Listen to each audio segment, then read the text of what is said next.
দিল্লির দরবারে আন্দোলনকারী জুনিয়র ডাক্তাররা আরজিকর কাণ্ডে হস্তক্ষেপের আর্জি জানিয়ে রাষ্ট্রপতিকে ইমেল করল West Bengal junior doctors front.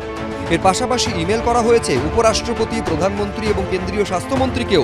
বৃহস্পতিবার এক শর্তেই ভেস্তে যায় মুখ্যমন্ত্রীর সঙ্গে আন্দোলনরত জুনিয়র ডাক্তারদের প্রতিনিধিদের বৈঠক।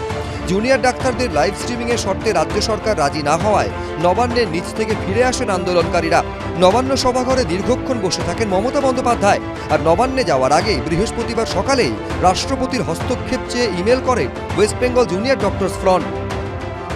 আমরা মাননীয় রাষ্ট্রপতিকে গতকাল সকালে একটি মেল পাঠিয়েছি, ঠিক যেমন গত 9 তারিখে এর আগে আমরা সুপ্রিম কোর্টের কাছেও আমাদের দাবিগুলিকে মেল করেছিলাম। আইনিভাবে ও শান্তিপূর্ণ আন্দোলনের পথে বিচার পেতে সমস্ত সরকারি ও আইনি দরজাতেই আমরা কড়া নেড়ে চলেছি। মুখ্যমন্ত্রীর সাথে নবান্নে মিটিং করতে যাওয়ার অনেক আগেই গতকাল আমরা এই মেল দেশের রাষ্ট্রপতিকে উদ্দেশ্য করে লিখেছিলাম।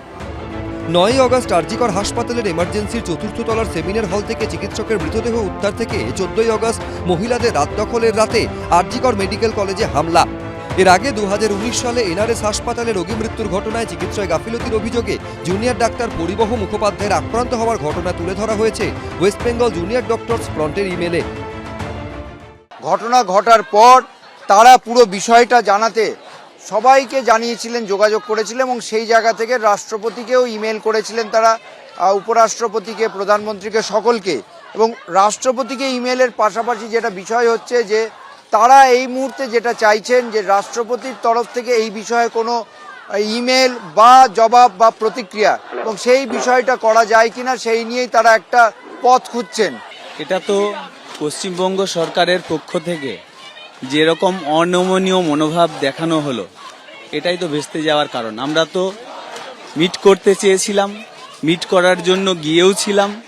আমাদের যে দাবিগুলো ছিল 1, 2, 3, 4, 5 করে যে দাবিগুলো ছিল, এই বিষয়গুলো নিয়ে আমরা আলোচনা করতে চেয়েছিলাম।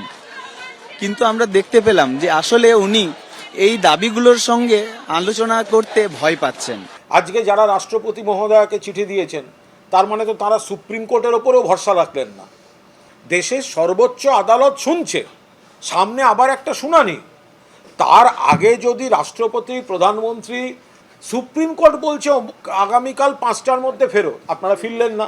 রাজ্য সরকারও কোনো ব্যবস্থা নেয়নি, মমতা বন্দ্যোপাধ্যায় কোনো ব্যবস্থা নেননি। আপনারা এখন যদি চিঠি লেখেন রাষ্ট্রপতিকে, রাষ্ট্রপতি এখনও মণিপুর ঠান্ডা করার সময় পেলেন না, তাকে আপনারা চিঠি লিখে ব্যতিব্যস্ত করছেন। আরজিকর কাণ্ডে কি হস্তক্ষেপ করবেন রাষ্ট্রপতি? ঝিলম করঞ্জাই, এবিপি আনন্দ, কলকাতা।